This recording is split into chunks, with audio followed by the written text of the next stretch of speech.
as a personal development coach, you help people become unstoppable. I have found it very stressful to be unstoppable. What personal tips would you give me for stress management? Thank you for asking. You see, we are nutty about succeeding in life. Is there somebody in this room who is not nutty about succeeding? Okay. But we are also nutty about failing. We are so afraid of failing that it drives us nuts. And having that fear that you will fail will stop you from taking the necessary actions to succeed. Does that make sense? Now, this is what I've learned about failure.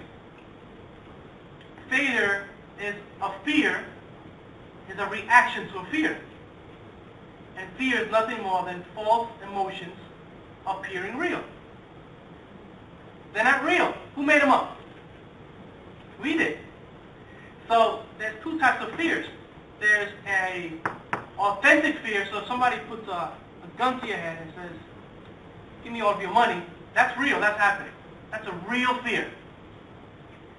And an inauthentic fear is, "Oh my God, if I open up that coffee shop, or if I start that business, or if I want to become a lawyer or a State Farm agent," and it doesn't happen.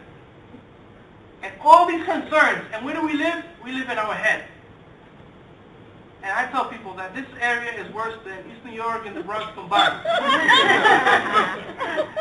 Because you will create all this misery for yourself. Everybody's like, "Why are you so depressed?" I don't know. You create all this fear. It's all imaginary.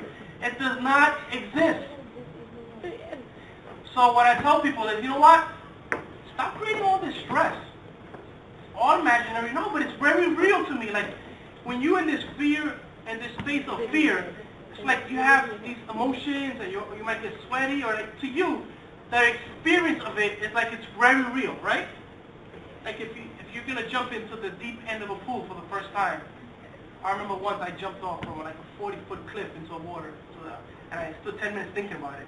I only jumped because my brother told someone, "Don't worry about it, he's not going to back out. He just came out of the Marine Corps, and he's crazy." Because I was in the Marine Corps for 4 years. And I'm like, "Oh my God, didn't he say that?"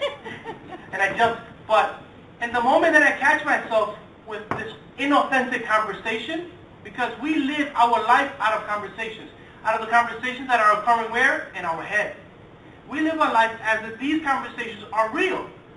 So we live in unreality. So I just catch myself and I say, "All right, stop it. It's not real.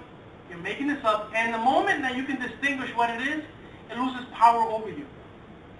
When you can distinguish what's stopping you, like the person who's an alcoholic, and the moment that he or she can identify, "You know what, I'm an alcoholic, or I am X, Y, and Z," and the moment you distinguish it, now you have real power over it, instead of being at the effect of it, or instead of being a victim of it. So to answer your question is, just stop yourself and say, this is an imaginary fear, it's not happening. Who I really am is a powerful human being. You see, we show up. So how do you want to become unstoppable? So I spoke about the stuck part.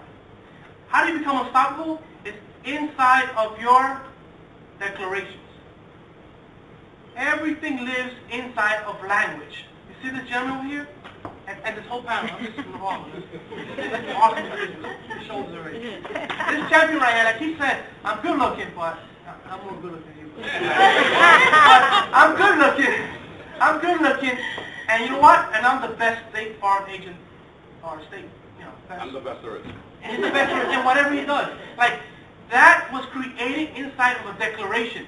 Gandhi said, "India will be free." And he said that when people were being slaughtered. When his neighbors were being slaughtered and saying, "Gandhi, why are you saying that? They just killed my wife and my brother. How could you say that?" To protest this nonviolence. And he kept on declaring that possibility and giving language to the possibility and enrolling others. And inside of your declaration, you see, when this voice is louder than this voice, you truly are a powerful being. You are unstoppable in that moment when this voice is louder than this voice. And 2.5 years ago, my real estate business crashed. I had 30 agents, 5 secretaries. I didn't share my story, but I was a taxi driver. I started showing homes in my taxi. My muffler was broke, and I stopped the car. I told the buyer, give me a second. I took off my sweater. I tied my muffler, and I kept on showing the hole. That was me. I was unstoppable back then, right? And then I went from agent to manager, and then I partnered up with the owner.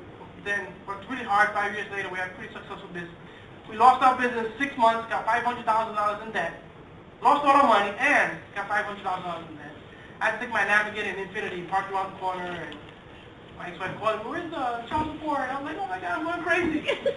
But, it was through network, it was through people that I met from different networking opportunities in the past, and it was me. I had all this stack of bills, I had no agents, no secretaries, and me and my business partner were working for 80-hour weeks in the beginning, until we reinvented our business. Leaders reinvent themselves, and inside of my language, I said I'm going to turn this around. You know what? I'm gonna do this. I'm gonna do X, Y, and Z. I just kept on declaring what I wanted, what I was creating, and taking actions consistent to that. Because I know the moment I stop declaring, I go back to my head, which is all these negative thoughts and all these fears and that I make up. And 2 years later, we paid off that $500,000 debt. And today we have no agents, and we make more money than we did when we had those 30 agents as a result of reinventing. But it was all inside of my conversation of like, I'm going to declare, and this is the way it's going to go. Why? Because I said so.